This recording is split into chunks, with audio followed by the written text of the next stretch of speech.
Hi friends, welcome to JVS education channel. మనమైతే maths రివిజన్లో ఉన్నాం. ఇప్పుడు థర్డ్, ఫోర్త్, ఫిఫ్త్ అనేది ఆల్రెడీ చేయడం జరిగింది.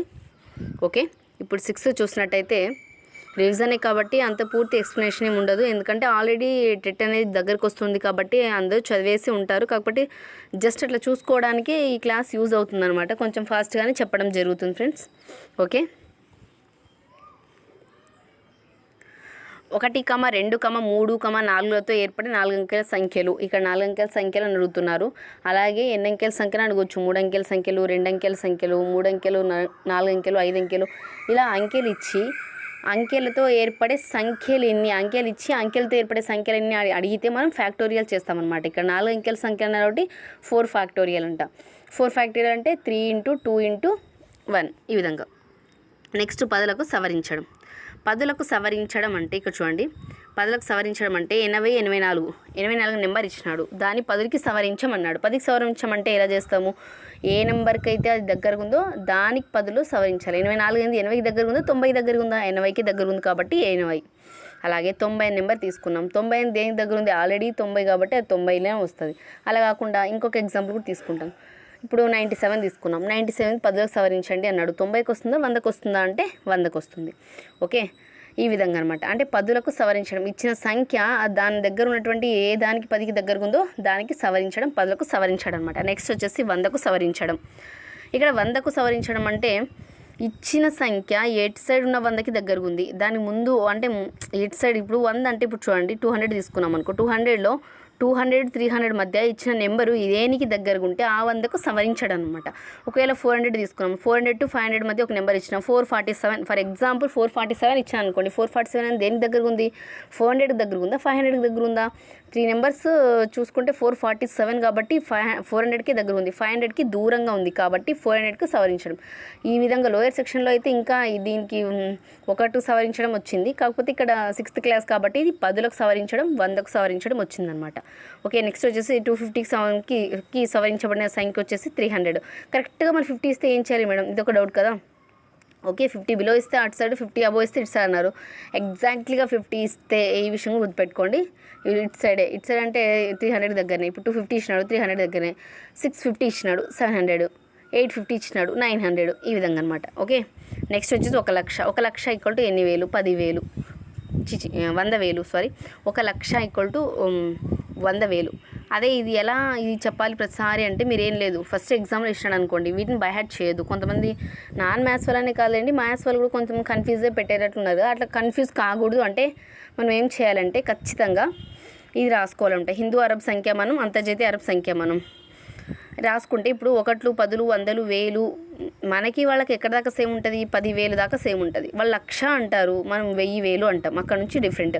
కాబట్టి ఈ పాయింట్స్ మాత్రమే రాసుకున్నాం అనుకోండి, మనం ఈ పాయింట్ రాసుకున్నాం అనుకోండి, మనం ఖచ్చితంగా మనం ఏం చేయొచ్చు అంటే ఇక్కడ ఎగ్జామ్ వాళ్ళు ఏది అడిగినా కన్ఫ్యూజ్ కాకుండా, మ్యాథ్స్ వాళ్ళు కావచ్చు, మ్యాథ్స్ వాళ్ళు కాకపోవచ్చు, కన్ఫ్యూజన్లో ఎవరైనా ఒకటే కదా. కాబట్టి 1,00,000 అంటే ఇక్కడ 10,000, 10 లక్షలు అంటే 10 మిలియన్లు. మనం లక్షని మిలియన్ అంటాం, మిలియన్ అంటే 10,000, 10 లక్షలు అంటే 10 మిలియన్లు, కోట్లు అంటే 1000 మిలియన్లు, 10 కోట్లు అంటే బిలియన్. ఈ విధంగా అనమాట. మీరు రాసుకున్నారనుకో 2 ఎగ్జామ్లో కన్ఫ్యూజన్ని అవాయిడ్ చేయొచ్చు అనమాట. చూడండి ఇక్కడ ఎట్లా అడుగుతారు. ఫర్ ఎగ్జాంపుల్ ఇక్కడ చూడండి, 100 కోట్లు అంటే 1 బిలియను, 1 కోటి అంటే 10 మిలియన్లు, 10 లక్షలు అంటే 1 మిలియను. ఈ విధంగా అనమాట. అక్కడ మీరు స్ట్రైట్గా దేనికైనా అది 1, 10, 1, 10, 100, 1000, 10,000, లక్ష, 10 లక్షలు, కోట్లు, 10 కోట్ల పైన. కింద అంతర్జాతీయ సంఖ్య 1, 10, 100, 1000, 10,000 తర్వాత మిలియన్, 10 మిలియన్, బిలియన్, 10 బిలియన్లు. ఇట్లా ఈ విధంగా రాసుకుని పోయినా అనుకో, కంపేర్ చేస్తూ ఆన్సర్ అనేది చేసేస్తారనమాట. దీంట్లో డౌట్ ఏం లేదు.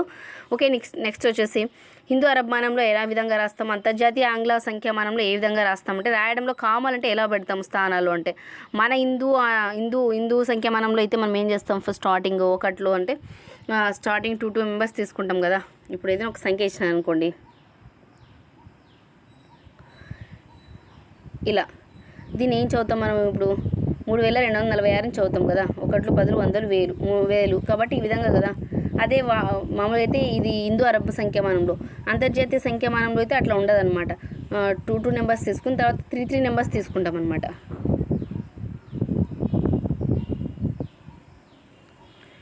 ఇప్పుడు ఏం చెప్తాం మనం తెలుగులో మామూలుగా అయితే మన హిందూ మన 32,465,000 ఇట్లా చెప్తాం కదా 32,000. అక్కడ వరకు కూడా ఇక్కడ 32,000 కూడా అక్కడ కూడా సేమ్ ఉంటుంది. తర్వాత పోయే కొద్దీ అక్కడ చేంజ్ అవుతుంది అనమాట. ఇక్కడ ఇంకా ఏమైనా నెంబర్స్ యాడ్ అయ్యాయి అనుకోండి, ఇక్కడ 3, 2 తర్వాత ఇక్కడ నుంచి 3 ఇట్లా కామాలు అనేది మనం రెండింటికి ఇచ్చుకుంటూ పోతాం. వాళ్ళు వచ్చేసి 10,000 తర్వాత వాళ్ళు అయితే 3 నెంబర్స్కి కామాస్ అనేది పెట్టుకుంటూ పోతారు అనమాట. అంటే 3, 6, 9, 12 ఇట్లా స్థానాలు కామా ఉంటుంది అనమాట అక్కడ. ఓకే, మనం అట్లా కాదు 2, 2, 2 నుంచి వస్తామన్నమాట 3 అట్లా. ఓకే, ఇంక ఇక్కడ చూడండి ఇది వచ్చేసి ఇంతకుముందే ఎక్స్ప్లెయిన్ 5th క్లాస్లో ఎక్స్ప్లెయిన్ చేయడం జరిగింది. ఒకవేళ అక్కడ కూడా చూడండి దీని గురించి. ఇక్కడ కూడా లైట్గా చెప్తాను. ఇక్కడ చెప్పినా కదా అక్కడ కూడా నేను, కానీ ఆ వీడియో చూడని వాళ్ళకి మరి ఇది చెప్పలే అనుకుంటారు కదా. మీటర్ అని తీసుకున్నాం. మీటర్కి కుడివైపు తక్కువ, ఎడం వైపు ఎక్కువ. ఎందుకంటే ఈ మీటర్ కంటే తక్కువ ఏవి? డెసి, సెంటి, మిల్లీ ఇటు సైడ్ రాసుకుంటాం. డెకా, హెక్టా, కిలో ఇటు సైడ్ రాసుకుంటాం. ఇటు సైడ్ మనం ఇటు సైడ్ నుంచి ఇప్పుడు ఒక కిలోమీటర్ నుంచి కిలోమీటర్కి ఎన్ని మీటర్లు అంటే 1000 మీటర్లు అంటే ఇక్కడ నుంచి ఇట్లా పోయే కొద్దీ 10 రెట్లు అనేది పెరుగుతూ పోతుంటుంది. ఇది ఒక్క వీడియో క్లారిటీగా చూడండి. ఈ వీడియోలో ఈ విషయాన్ని ఇంకా క్లారిటీగా చూడండి. మీటర్ రాసుకుని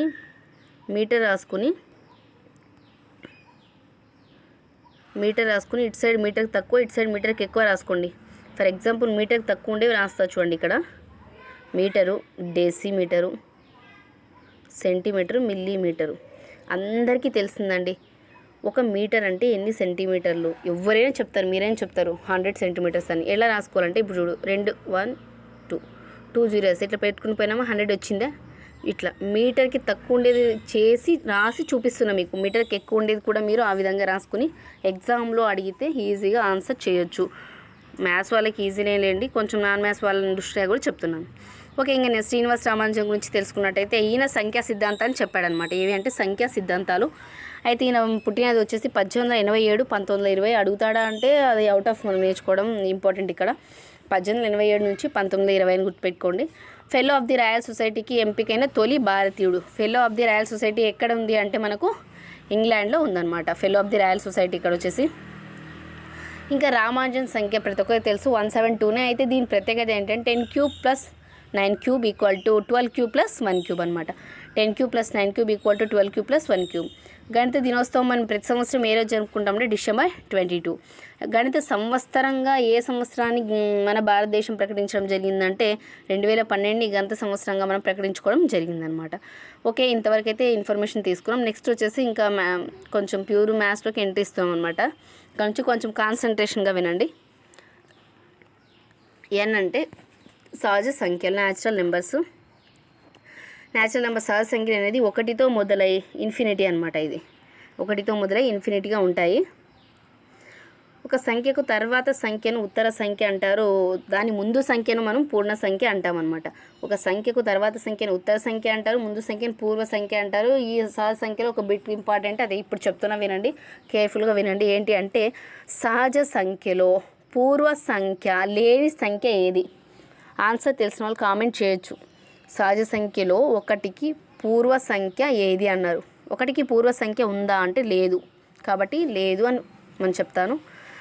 అయితే 1కి ఉత్తర సంఖ్య అయితే 2 అని చెప్పొచ్చు, కానీ 1 పూర్వ సంఖ్య అయింది సహజ సంఖ్యలో లేదు. అలాగే సహజ సంఖ్యలో చిన్నది ఏది అంటే కనిష్ట సంఖ్య ఏది అంటే మనం 1 అని చెప్తాము. అదే గరిష్ట సంఖ్య అంటే మనం సహజ సంఖ్యలో చెప్పలేము. ఇక్కడ రాలేదంటే అనుకోండి ఆ పాయింట్స్. ఓకే, నెక్స్ట్ వచ్చేసి పూర్ణాంకాలు. సహజ సంఖ్యలు అయిపోయింది కదా. నెక్స్ట్ ఏ సంఖ్యల గురించి చెప్తున్నాను అంటే నేను పూర్ణాంకాల గురించి చెప్తున్నాను అనమాట. పూర్ణాంకాలు అనేవి వేటితో స్టార్ట్ అవుతుంది అంటే 0తో స్టార్ట్ అవుతుంది. దీన్ని W అనే లెటర్తో చూసిస్తాము. 0తో స్టార్ట్ అవుతాయి కాబట్టి 0, 1, 2, 3 ఇన్ఫినిటీ. ఇవి పూర్ణాంకాలు. కనిష్ట పూర్ణాంకం 0. గరిష్ట సంఖ్య అనేది గరిష్ట పూర్ణాంకం అనేది మనం చెప్పలేము. అలాగే 27, 46 మధ్య ఎన్ని పూర్ణాంకాలు ఉంటాయంటే మనం కౌంట్ చేస్తే చేతితో చెప్పొచ్చు. 18 పూర్ణాంకాలు ఉంటాయి. ఈ విధంగా కూడా అడుగుతాడు. ఏ 2 పూర్ణాంకాలు మొత్తమైనా కూడా ఏమవుతుంది? ఏదైనా 2 పూర్ణాంకాలు తీసుకోండి. పూర్ణాంకాలు నథింగ్ బట్ సహజ సంఖ్య లేకపోతే 0 ఉండదు అంతే. ఏ 2 పూర్ణాంకాలు మొత్తమైన పూర్ణాంకమే, ఏ 2 పూర్ణాంకాలు లబ్ధమైన కూడా మనకు పూర్ణాంకమే అవుతుందన్నమాట. ఈ విషయం ఏం లేదు, మనం వాళ్ళు జస్ట్ అడిగితే ఎగ్జామ్లో కన్ఫ్యూజ్ కాకుండా ఈ 2 పాయింట్స్ చెప్పడం జరిగింది. నెక్స్ట్ ఇప్పుడు ఏ 2 పూర్ణాంకాలు లబ్ధం అంటున్నాడు. లబ్ధానికి ఎగ్జాంపుల్ ఇది AB ఇంటూ అదే పూర్ణాంకాలు మొత్తానికి ఎగ్జాంపుల్ ఇది A + B. A + B 2 + 3 తీసుకోండి. ఎంత? 5. 5 అనేది పూర్ణాంకమే కదా. 5 ఉందా లేదా? పూర్ణాంకంలో ఉంది. అదే 2 × 3 తీసుకోండి. 2 × 3 తీసుకోండి. అదెంత? 6 కదా, అది కూడా పూర్ణాంకమే కదా, అదే చెప్తున్నాడు వాడు, ఏం లేదు, మీరు కన్ఫ్యూజ్ అవ్వద్దు, మళ్ళీ కొత్త పాయింట్స్ ఏమో అని మళ్ళీ తల చెప్పుకోకండి. ఓకే, నెక్స్ట్ వచ్చేసి స్థిత్యంతర ధర్మం. స్థిత్యంతర అంటే వినిమయ ధర్మం. A+B = B+C, 2+3 = 3+2, ఏదైనా ఒకటే. స్థిత్యంతర వినిమయ ధర్మం అనమాట. పూర్ణాంకాల సమితి సంకలన గుణకార స్థిత్యంతర ధర్మాలను కలిగి ఉంటుంది. ఇది ఇంపార్టెంట్. మీకు ఆప్షన్లో ఏ సంకలన ధర్మం, గుణకారం, స్థిత్యంతర ధర్మం కలిగి ఉంటాయా లేదా, పైవన్నీ కాదు, ఈ విధంగా అడుగుతూ ఉంటారన్నమాట. పూర్ణాంకాల సమితి సంకలన గుణకార స్థిత్యంతర ధర్మాన్ని కలిగి ఉంటుంది. సంకలన గుణకార స్థిత్యంతర ధర్మాన్ని కలిగి ఉంటుంది. పూర్ణాంకాలు సంకలన గుణకారంలో సహచర ధర్మాన్ని పాటిస్తాయి అన్నమాట. సంకలన గుణకారంలో సహచర ధర్మాన్ని కూడా పాటిస్తాయి. ఏ ధర్మం అంటే సహచర ధర్మాన్ని, స్థిత్యంతర ధర్మాన్ని కలిగి ఉంటాయి, సహచర ధర్మాన్ని పాటిస్తాయి అన్నమాట. పూర్ణాంకాలు సంకలన గుణకారంలో తస్తమ ధర్మాన్ని పాటిస్తాయి. తస్తమ ధర్మం అంటే మనకు ఇక్కడ తస్తమ ధర్మం వచ్చేసి 1 అనమాట. 1 గుణకార తస్తమాంశం, 0 సంకలన తస్తమాంశం. ఓకే, ఒక సంఖ్యచే మరొక సంఖ్య నిశ్శేషంగా భాగించబడుతుందా లేదా అని పరిశీలించడానికి ఉపయోగించే విధానమే భాజనీయత సూత్రం. ఒక సంఖ్యచే మరొక సంఖ్య నిశ్శేషం ఊపిని అంటే 2 భాజనీయత సూత్రం, 3 భాజనీయత సూత్రం. అసలు భాజనీయత సూత్రం ఏంటి అంటే ఒక సంఖ్య మరొక సంఖ్య నిశ్శేషంగా భాగించబడుతుందా లేదా అని మనం చెక్ చేసుకునేదే మనకు భాజనీయత సూత్రము. అదే 2 యొక్క భాజనీయత సూత్రం ఎట్లా అంటే 2 అనేది ఆ సంఖ్యలన్నింటినీ భాగిస్తుందా లేదా అని మనం ఎలా చెప్పగలమంటే, ఒక సంఖ్య 1ల స్థానంలో, ఏ స్థానంలో అంటే 10లో కాదు 100లో కాదు 1ల స్థానంలో 0, 2, 4, 6, 8 అయితే అది 2చే భాగించబడుతుంది. ఇది 2. ఇప్పుడు రిలేటెడ్గా మనం ఏం చూసుకుందామంటే 3 చూసినట్టయితే ఒక సంఖ్యలోని అంకెల మొత్తం అంటున్నాడు. ఇక్కడ మీరు గమనించాల్సింది మొత్తం. అలాగే 3 తర్వాత దానికి రిలేటెడ్గానే 9 చూసుకున్నట్టయితే ఆ అంకెల మొత్తం అంటున్నాడు. మొత్తం అంటే ఏంటంటే ఇక్కడ ఇచ్చిన సంఖ్యను ఫస్ట్ సమ్ చేయాలి. చేస్తే వచ్చిన దాన్ని 3తో నిశ్శేషంగా భాగించబడితే ఆ సంఖ్య మొత్తం కూడా మనకు 3చే భాగించబడుతుంది. ఇచ్చిన సంఖ్యని మొత్తంగా కూడిన దాంతో వచ్చిన దాన్ని 9తో కానీ 3తో కానీ భాగించబడితే అవి 3, 9 యొక్క భాజనీయత సూత్రాలు అనమాట. ఓకే, ఇక్కడ మధ్యలో చెప్పుకోలేదు కదా, 2 మూలచి నిశ్శేషంగా భాగించబడే సంఖ్యలన్నీ కూడా 6తో మనకు భాగించబడతాయి అన్నమాట. ఓకే, నెక్స్ట్ వచ్చేసి 5 యొక్క భాజనీయత సూత్రం 1ల స్థానంలో 0 లేదా 5 ఉండాలి. 10 యొక్క భాజనీయత సూత్రం చివర 0 ఉంటే సరిపోతుంది అనమాట. ఇవి అండి 2, 3, 6, 9, 5, 10 యొక్క భాజనీయత సూత్రాలు. 1, 2 మూలతో ఏర్పడే 3 అంకెల సంఖ్యలన్నీ ఫస్ట్ స్టార్టింగ్ ఈ బిట్తోనే స్టార్ట్ చేశానండి. 3 అంకెల సంఖ్యలన్నీ, 4 అంకెల సంఖ్యలన్నీ అని వాడు ఆ అంకెలు ఇచ్చి సంఖ్య అడిగినా అనుకోండి, ఫ్యాక్టోరియల్ చేస్తారు అంతే. ఫ్యాక్టోరియల్ అంటే 3 ఫ్యాక్టోరియల్ 3 × 2 × 1 = 6 అనమాట. ఈ విధంగా 4 5లతో ఏర్పడే 2 అంకెల సంఖ్యలు ఎన్ని అంటే 2 అంకెల సంఖ్యలు అంటే 2 ఫ్యాక్టోరియల్ 2 అంటే 2 × 3 6 అనమాట. 2 అంకెల సంఖ్యలు వచ్చేసి 6. ఓకే,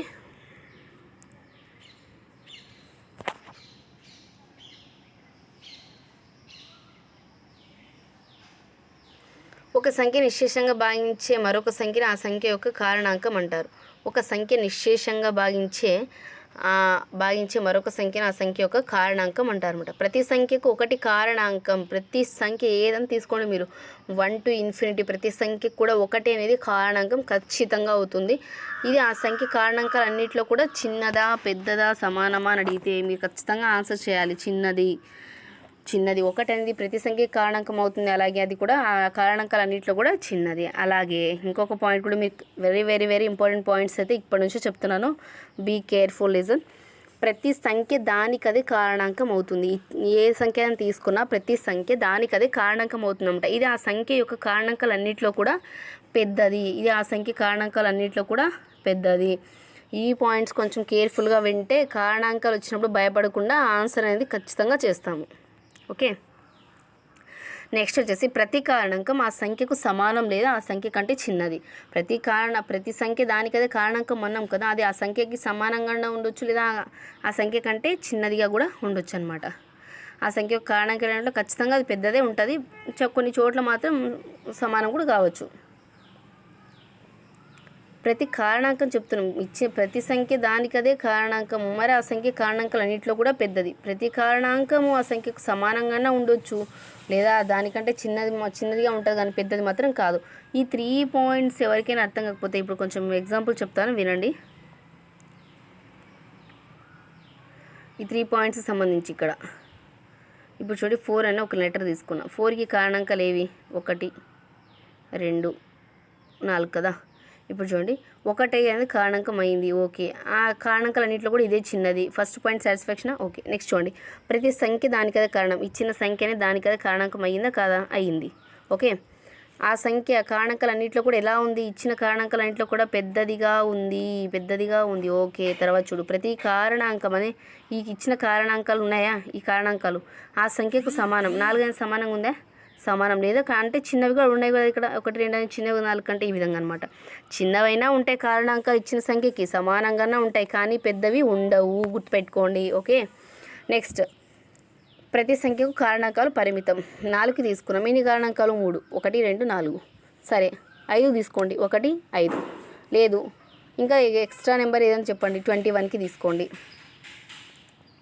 21 కారణాంకాలు చూడండి. 1 తర్వాత 21 2 పోదు 3 7 ఈ విధంగా. అంటే మనం కౌంట్ చేసేలాగే ఉంటాయి. 4 ఉన్నాయి 21కి. మీరు ఏదైనా తీసుకోండి, కారణాంకాలు అనేది కౌంటబులే కాబట్టి ప్రతి సంఖ్య కారణాంకాలు అనేది పరిమితం అని చెప్పొచ్చు అన్నమాట. ఓకే, నెక్స్ట్ వచ్చేసి కారణాంకాలు అయిపోయినాయి. ఇప్పుడు చూడండి ప్రధాన సంఖ్యల గురించి వస్తుంది టాపిక్. ప్రధాన సంఖ్యలు 1 మరియు అదే సంఖ్య కారణాంకాలు కలిగిన సంఖ్యలు ప్రధాన సంఖ్యలు అంటారు. 1 మరియు అదే సంఖ్య, ఫర్ ఎగ్జాంపుల్ 5 తీసుకుందాం. 9 వద్దు. 5 అనేది 1 మరియు అదే సంఖ్య కారణాంకం ఉందా? ఇది ప్రధాన సంఖ్య. 7 తీసుకుందాం. 1 7 కారణాంకం. అంటే 5 7 3 ఇవి కారణాంకాలు. అంటే అదే 1 మరియు అదే కారణాంకాలు కలిగిన సంఖ్యని ఇటువంటి సంఖ్యలు ఏమంటాం? ప్రధాన సంఖ్యలు అంటాము. నెక్స్ట్ సంయుక్త సంఖ్య. 2 కంటే ఎక్కువ కారణాంకాలు. 9 తీసుకుందాం. ఇప్పుడు తీసుకుందాం 9 తీసుకుంటే 1 3 9. అంటే 2 కంటే ఎక్కువ కారణాంకాలు ఉంటాయి కదా, దాన్ని సంయుక్త సంఖ్యలు అంటారు. అతి చిన్న సంయుక్త సంఖ్య 4తో స్టార్ట్ అవుతుంది. అతి చిన్న సంయుక్త సంఖ్య. ఎందుకు 2 సంయుక్త సంఖ్య అనుకోవచ్చు. 2కి యాడ్ ఉన్నాయి చూడండి. 1 2. కాబట్టి 1 మరియు అదే సంఖ్య కారణాంకం కలిగి ఉంది కాబట్టి అది ప్రధాన సంఖ్య. 2 అనేది కన్ఫ్యూజ్ వద్దు. ఇక 3 కూడా ప్రధాన సంఖ్య కాబట్టి 4 అనేది అతి చిన్న సంయుక్త సంఖ్య. సరే కనిష్ట బేసి సంయుక్త సంఖ్య అంటున్నాడు. బేసి ఇది సరి సంయుక్త సంఖ్య అన్నమాట. సరి సంయుక్త సంఖ్యలో చిన్నది వచ్చేసి 4. బేసి సంయుక్త సంఖ్య ఎక్కడి నుంచి స్టార్ట్ అవుతుందంటే 9 బేసి నెంబర్ కదా. సరి సంఖ్యలు బేసి సంఖ్యలు ఉన్నాయి, 9 బేసి కదా. ఇక్కడ నుంచి కనిష్ట బేసి సంయుక్త సంఖ్య వచ్చేసి 9 అనమాట. సంయుక్త సంఖ్య కానీ అదేంటి? బేసి సంయుక్త సంఖ్య. ఇది కూడా సంయుక్త సంఖ్య అండి, కానీ ఏ సంఖ్య? బేసి సంయుక్త సంఖ్య అనమాట. ఓకే, నెక్స్ట్ వచ్చేసి ప్రధాన సంఖ్యలు కనుగొన్నది వచ్చేసి మనకు ఎరస్తోటోనిస్. ప్రధాన సంఖ్యలు కనుగొన్నది మనకు వచ్చేసి ఎరస్తోటోనిస్ అనమాట.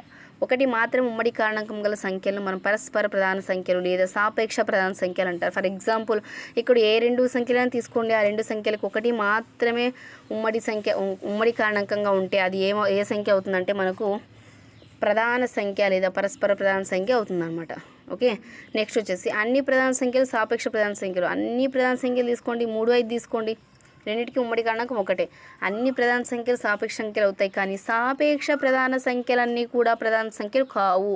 సాపేక్ష ప్రధాన సంఖ్యలు అంటే 4 5 సాపేక్ష ప్రధాన సంఖ్య కదా, కానీ దీంట్లో 5 మాత్రం ప్రధాన సంఖ్య. 4 ప్రధాన సంఖ్యనే కాదు. 4 అనేది ఏంటి? సంయుక్త సంఖ్య, అది ప్రధాన సంఖ్య కాదు.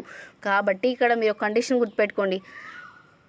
అన్ని ప్రధాన సంఖ్యలు సాపేక్ష సంఖ్యలు అవుతాయి, కానీ సాపేక్ష ప్రధాన సంఖ్యలు అన్ని ప్రధాన సంఖ్యలు కావు అనమాట. 2 భేదంగా గల ప్రధాన సంఖ్యలు ఏమంటాం? కౌల ప్రధాన సంఖ్యలు అంటాం. 2 భేదంగా గల ప్రధాన సంఖ్యలు 2. ఫర్ ఎగ్జాంపుల్ ఇక్కడ చూడండి 3 5 తీసుకోండి. 2 ప్రధాన సంఖ్యలే, కానీ భేదం ఎంత ఉంది వాటి మధ్య? 2 ఉంది. కాబట్టి 3 5 అనేవి కవల ప్రధాన సంఖ్యలు అనమాట. 100 రూపు కవల ప్రధాన సంఖ్యలు అటువంటి జతలు ఎన్ని ఉన్నాయంటే మనకు 8 ఉన్నాయి. ఇక్కడ కొన్ని చెప్పిన చూడండి 3 5 5 7 11 13 ఈ విధంగా 8 జతలు కామెంట్ చేయండి. ఓకే, నెక్స్ట్ వచ్చేసి ఏ సంఖ్యనైనా దాని కారణాంకాలు లబ్ధంగా రాస్తే ఆ సంఖ్య యొక్క కారణాంకం విభజన జరిగిందని అంటాం అనమాట. కారణాంక విభజన జరిగింది అంటాం అనమాట. అంటే ఏ సంఖ్యనే దాని కారణాంకాలు లబ్ధంగా రాస్తే, కారణాంకాలు ఎలా రాయాలా? లబ్ధంగా రాస్తే ఆ సంఖ్య యొక్క కారణాంక విభజన జరిగిందని అంటాం అనమాట. కారణాంక లబ్ధంలో అన్ని కారణాంకాలు ప్రధాన సంఖ్యలు కాని పద్ధతిని ప్రధాన కారణాంక విభజన పద్ధతి అంటాం అనమాట. ప్రధాన కారణాంక విభజన పద్ధతి. ఎందుకంటే అన్ని ప్రధానాంకాలే కారణాంక విభజన తీసుకుంటాం కాబట్టి ఆ విధంగా పిలుస్తాం అనమాట. ఇచ్చిన సంఖ్యల కారణాంకాలు ఉమ్మడిగా ఉన్న కారణాంకాలు ఆ రెండు సంఖ్యల సామాన్య కారణాంకాలు అంటాం. ఇచ్చిన సంఖ్యల కారణాంకాలు ఉమ్మడిగా ఉన్న కారణాంకాలను ఆ సంఖ్యల యొక్క సామాన్య కారణాంకాలు అంటాం. ఇచ్చిన సంఖ్యలో ఖచ్చితంగా 2 నెంబర్లు తీసుకోండి, అవునా. ఆ 2 నెంబర్ల కారణాంకాలు ఉమ్మడిగా ఉన్న కారణాంకాలను సామాన్య కారణాంకాలు అని అంటాం అనమాట. సరే, గరిష్ట సామాన్య కారణాంకము 2 లేదా అంతకంటే ఎక్కువ సంఖ్యల యొక్క సామాన్య కారణాంకాలు గరిష్ట సంఖ్యని మనము గరిష్ట సామాన్య కారణాంకం అంటాం. 2 లేదా అంతకంటే ఎక్కువ నెంబర్లు. ఫర్ ఎగ్జాంపుల్ ఇక్కడ చూడండి, 12, 30, 36. వీటిలో గరిష్ట సామాన్య భాజకం లేదా గాసాబా ఏది అంటే 6. అంటే 12కి, 30కి, 36కి. 12కి మీరు సపరేట్గా కారణాంకాలు రాయండి, 30కి సపరేట్ కారణాంకాలు రాయండి, 36కి సపరేట్ కారణాంకాలు రాయండి. ఇచ్చిన మూడిట్లో ఒకే నెంబర్ ఉండాలి. ఆ ఉన్న వాటిలో హయ్యెస్ట్ ఏది అంటే 6. ఇది గరిష్ట సామాన్య భాజకం. ఓకే, నెక్స్ట్ వచ్చేసి రెండవ వరుస సంఖ్యల గాసాబా. 2 వరుస సంఖ్యల గాసాబా 1. ఎప్పుడైనా కూడా వెంటనే వచ్చే 2 వరుస సంఖ్యల గాసాబా 3, 4 తీసుకో. వీటి మధ్య గాసాబా అంటే గరిష్టంగా వీటికి ఏముంటుంది, 3కి చూడండి కారణాంకాల అర్థం 1, 3. 4కి ఏమి 1, 2, 4. ఈ రెండిటికి గరిష్ట సామాన్య గాసాబా ఎంత అనుకుంటే గరిష్ట సామాన్య భాజకం ఎంత అంటే దీంట్లో ఒకటి ఉంది, గరిష్టంగా ఉంది, సామాన్యంగా ఉంది, ఒకటే కదా. కాబట్టి అట్లా ఒకటే ఉంటుంది. మీరు మళ్ళీ చేయొద్దండి ఎగ్జామ్లో. వరుస సంఖ్యల గాసాబా అడిగినాడు అనుకో, ఇప్పుడు చూడు ఫర్ ఎగ్జాంపుల్ అంత ఈజీ చెప్పినారు కదా, కొంచెం కష్టంలో తీసుకుందాం. 35, 36 తీసుకుందాం. 35కి చూడండి, ఫస్ట్ 135, 5 7 35 కదా. 36 తీసుకుందాం, 136, 6 6 36, 12 3 36. ఒకటి అన్నిట్లో సేమ్ ఉంది, 36 ఉంది. ఓకే, ఇక్కడ వీటికి 6 6 ఉంది, 5 ఉంది, 7 ఉంది.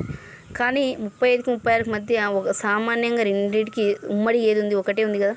అంటే వరుస 2 వరుస సంఖ్యల గాసాబాకి ఎగ్జాంపుల్స్ చెప్పిన ఇంతవరకు.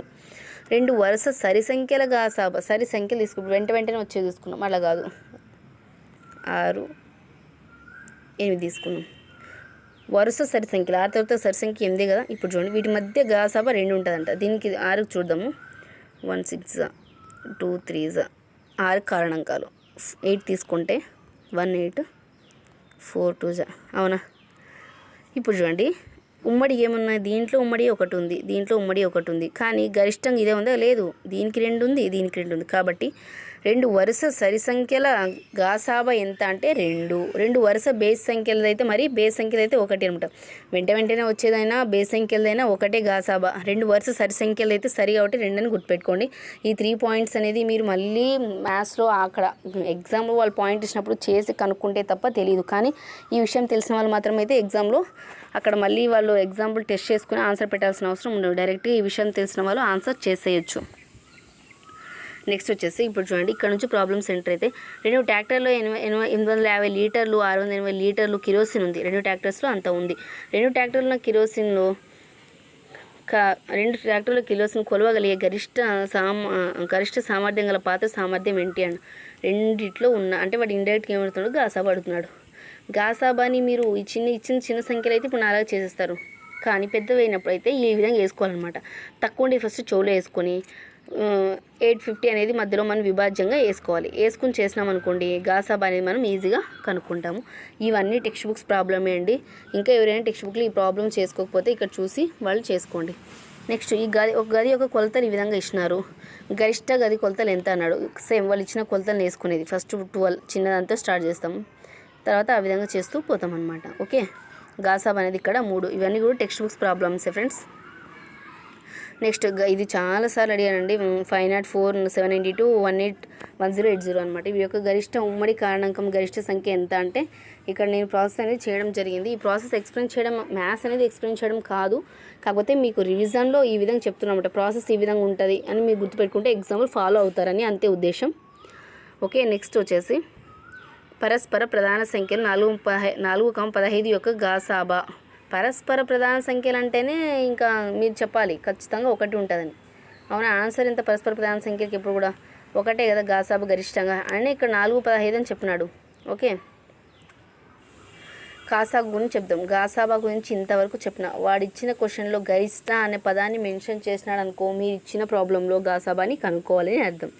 ఇక్కడ కాసాగు చెప్దాం. 2 లేదా అంతకంటే ఎక్కువ సంఖ్యలు గుణిజాల్లో కనిష్ట గుణిజాన్ని కాసాగు అంటాం. కనిష్ట సామాన్య గుణిజం 2 లేదా అంతకంటే ఎక్కువ సంఖ్యలు ఈయన మనకి 16 సంఖ్యలు ఈయన మనకేమి ఆ సంఖ్యల్లో కనిష్టంగా ఉమ్మడి గుణిజం ఉండాలి. అన్నిట్లో వాడు 4 సంఖ్యలు ఇచ్చినాడు గాసాబా కనుక్కోండి. ఆ 4 సంఖ్యలు కూడా సామాన్య కారణకంలో చిన్నది తీసుకుంటే అదే కనిష్ట సామాన్య గుణిజం. పేరు మ్యాథ్స్లో వాడుతున్నాం. కనిష్టం అంటే చిన్నది, సామాన్యం అంటే ఉమ్మడి రెండిట్లో ఉండాలి, గుణిజం అంటే ఇంకా కారణాంకం గుణిజం అనమాట, అంటే గుణిజం. ఈ విధంగా ఇప్పుడు 4 ఇంట్లో సేమ్ ఉన్న వస్తువుల్ని మనం కనిష్ట వస్తువులు, అది కూడా చిన్న వస్తువునే కనిష్ట సామాన్య గుణిజం అంటాం మన భాషలో చెప్పాలంటే. ఓకే, అంతేం అవసరం లేదండి, అర్థమవుతుంది అందరికీ. చూడండి, 1 గంట ప్రతి 3 నిమిషాలకు, 2 గంట 4 నిమిషాలకు మోగుతున్నాయి. 2 గంటలు కలిసి ఎప్పుడు ఒకేసారి మోగుతాయి అన్నాడు. ఎప్పుడు ఒకేసారి మోగుతాయి అని అడుగుతున్నాడంటే ఆ 2 సామాన్యంగా ఎప్పుడు ఒకసారి మోగుతాయి అడుగుతున్నాడు కాబట్టి కాసాగు కట్టాలన్నమాట. ఈ విధంగా చూడండి, ప్రాబ్లం అనేది ఇక్కడ చూపిస్తున్నాను. Okay, next 30, 60ల కాసాగు. ఇచ్చిన 2 సంఖ్యలో మొదటి సంఖ్య రెండవ దానికి గుణిజం అయితే ఆ సంఖ్య కాసాగు మొదటి సంఖ్య అవుతుంది. ఇక్కడ ఒక పాయింట్ మెన్షన్ చేస్తారు చూడండి. ఇచ్చిన 2 సంఖ్యల్లో ఏమంటున్నాడంటే, ఇచ్చిన 2 సంఖ్యలో మొదటి సంఖ్య రెండవ దాని గుణిజం అయితే, మొదటి సంఖ్య రెండవ దాని గుణిజం అయితే, ఇచ్చిన 2 సంఖ్యల్లో మొదటి సంఖ్య రెండవ దానికి గుణిజం అయితే ఆ సంఖ్యల కాసాగు మొదటి సంఖ్యే అవుతుంది అంటున్నాడు. 1236 తీసుకున్నాం ఫర్ ఎగ్జాంపుల్. 1236 ఇచ్చిన 2 సంఖ్యలో మొదటి సంఖ్య రెండవ దానికి గుణిజం అయితే ఆ సంఖ్యల కాసాగు మొదటి సంఖ్య అవుతుంది. ఇప్పుడు వీటి కాసాగు అనుకుంటే మనకు 12 అవుతుందన్నమాట కాసాగు అనేది సామాన్యంగా. ఓకే,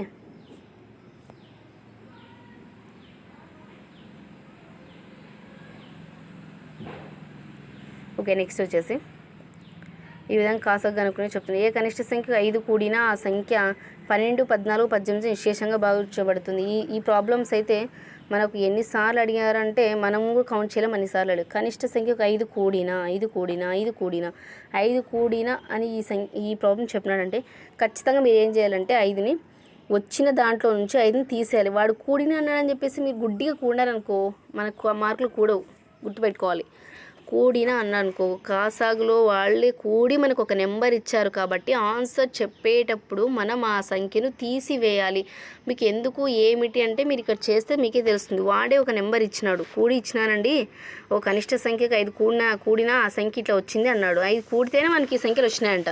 మరి మన ఆన్సర్ చెప్పేటప్పుడు ఆ 5 కూడకుండా చెప్పాలి వాళ్ళకి, అందుకని తీసేయాలి ఇచ్చిన సంఖ్య నుండి.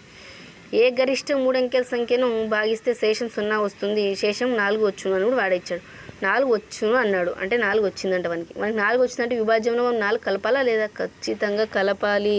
కాబట్టి మనం ఖచ్చితంగా వచ్చిన ఆన్సర్కి 4 కలపాలి. ఇది గరిష్ట 3 అంకెల సంఖ్యను అని అన్నప్పుడు అనమాట. ఈ విధంగా ఏ గరిష్ట 3 అంకెల సంఖ్యకు 75, 45, 60లచే భాగిస్తే అంటే అవే నెంబర్ని భాగిస్తే ఏ గరిష్ట సంఖ్యకు అన్నాడు. శేషం 0 వస్తుంది అన్నాడు. శేషం 0 వచ్చింది ఓకే, కానీ శేషం 4 వచ్చును అన్నప్పుడు మనం ఖచ్చితంగా దాన్ని 4 అనేది ప్లస్ చేయాలన్నమాట. 3 టేపులు ఇచ్చినండి, 64, 72, 90 సెంటీమీటర్లు కొలత కలిగి ఉన్నాయి. ఏ కనిష్ట కొలతను అంటే ఖచ్చితంగా కాసాగు అనమాట ఇది. నెక్స్ట్ వచ్చేసి నూనెలు 32 లీటర్లు, 44, 48 లీటర్లు ఉన్నాయి. 3ంటిని ఖచ్చితంగా కొలవడానికి కావాల్సిన పాత్ర గరిష్ట సామర్థ్యం ఉన్నాడు కాబట్టి గరిష్ట సామర్థ్యం అని చెప్పిన నేను ఇక్కడ గాసాబా తెలుసుకోవాలన్నమాట. ఈ విధంగా ప్రసాద్ అయితే నేను చిన్నప్పటి నుంచి యాక్చువల్గా 10th క్లాస్ ఆ టైంలోనే ఇవి ఎక్కువ రిపీట్ అవుతూ ఉంటాయి. మళ్ళీ మనకు కూడా ఈ క్వశ్చన్స్ అనేవి రిపీట్ అవుతూనే ఉంటాయి. ప్రసాద్ రాజు మార్కెట్లోకి నెల ఫస్ట్ డే కలిసారు. ప్రసాద్ 3 రోజులకు ఒకసారి, రాజు 4 రోజులకు ఒకసారి అయితే మరలా ఇద్దరు ఎప్పుడు కలుస్తారు, ఇలా ఎప్పుడు కలుస్తారు అనేది ఖచ్చితంగా మనం వీటికి కాసాగు చేయాలన్నమాట. ఇక షార్ట్ కట్ చేయడం జరిగింది. మీరు ఈ విధంగా చేస్తే ఆన్సర్ అంటే షార్ట్ కట్ అయితే ఇది గుర్తుంటే సరిపోతుంది, కానీ ఈ మోడల్లో ఇంకా వేరే పడితే ప్రాసెస్ అనేది తెలిసి ఉండాలన్నమాట. 3 నెలల 12 ఎందుకన్నా అంటే ఆయన 3 రోజులకి 4 రోజులు వస్తారంటే 12 రోజులు. ఇద్దరు ఒకే రోజు అంటే ఒక రోజు ముందు వచ్చాడు కదా ఈయన. నెల 1వ తేదీని మార్కెట్లో నెల 1వ తేదీని కలిసారు కాబట్టి +1 చేస్తే 13 అనమాట. నెక్స్ట్ ఇంకొక పాయింట్ ఏమిటంటే ఇది చాలా ఇంపార్టెంట్ పాయింట్ అండి, అది కాక ఈజీ కూడా. కాసాగు ఇంటూ గాసాబా = 2 సంఖ్యల లబ్ధం. సరే ఎట్లా అని అడిగితే ఇక్కడ చూడండి, ఇప్పుడు 4, 8 తీసుకోండి. 4 ఎంబలు ఎంత అండి? 32. ఓకే, 32 రెండు సంఖ్యలు లబ్ధం చేసినాం. ఫస్ట్ దీన్ని సాటిస్ఫై చేయండి. రెండు సంఖ్యలు లబ్ధం అన్నట్టు. రెండు సంఖ్యలు ఏవైనా రెండు సంఖ్యలు 4, 8 రెండు సంఖ్యలు వాటిని లబ్ధం చేసినా 32 వచ్చింది. ఓకే, ఇప్పుడు చూడండి కాసాగు గాసాబా అయితే అన్నాడు వాడు. రెండు కాసాగు ఇంటూ గాసాబా చేస్తే 38 4 × 8 32 వచ్చింది. రెండు సంఖ్యల కాసాగు ఇంటూ గాసాబా అన్నాడు. ఇప్పుడు 4 యొక్క కాసాగు చేస్తే మనము 2 తీసుకుంటాము. 8కి గాసాబా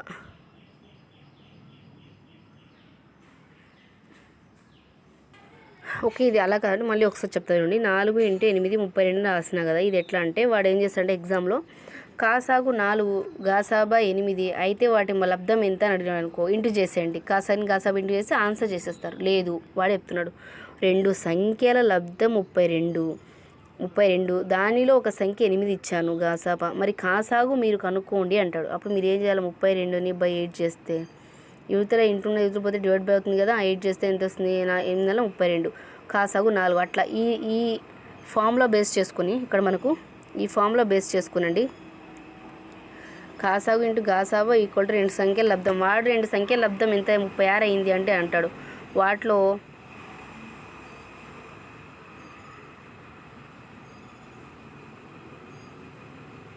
వాటిలో 3 అనేది కాసాగు అయితే గాసాబా కనుక్కోండి అంటాడు. అప్పుడు ఏమి ఇంటూ ఉంది వచ్చి 3 అయితే 12 కూడా 36 గాసాబా 12 వచ్చింది కదా. ఈడ కూడా 12 వచ్చింది కదా.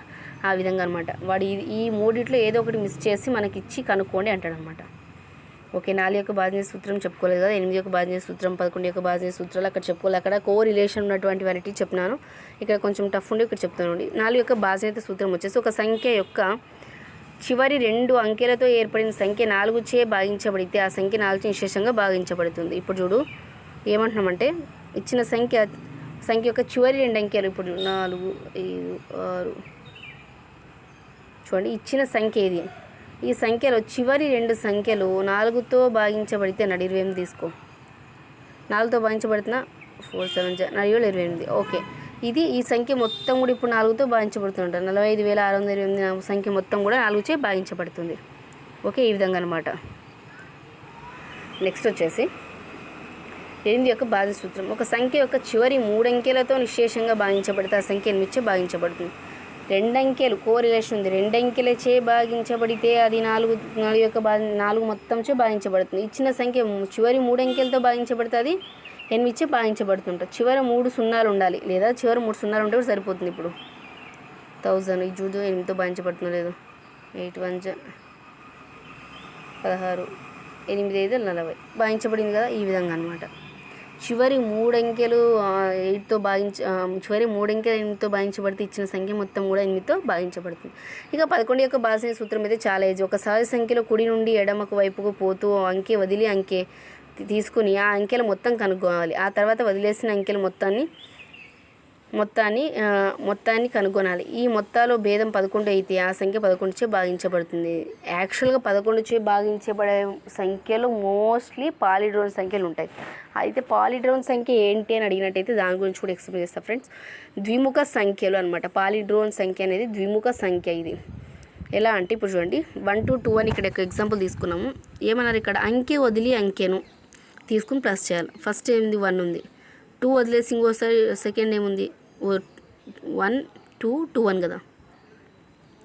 దీంట్లో ఈ విధంగా వేసుకోండి. సరే ఇది రెండింటి ఎంత 3 కూడాలన్నాడు కదా. ఈ 2 3 0 వచ్చింది. 0 వచ్చినా అది 11 చే భాగించబడుతుంది. అవునా? ఆ సంఖ్య వదిలి సంఖ్య ప్లస్ చేసి మైనస్ చేస్తే వదిలేసిన అంకెలు మొత్తం కనుక్కున్నాం. లేదు 1 4 4 1 తీసుకుందాం. ఈ 2 5 ఈ 2 5 0 వచ్చింది. ఇది కూడా ఓకే. 1 2 3 2 1 తీసుకుందాం. ఎంత 4 ఇది ఒకటి 5 కదా. ఇది 5 అంటే ఇంకా ఇది ఆ విధంగా వస్తూ ఉంటుంది. ఉండండి ఒక నిమిషం.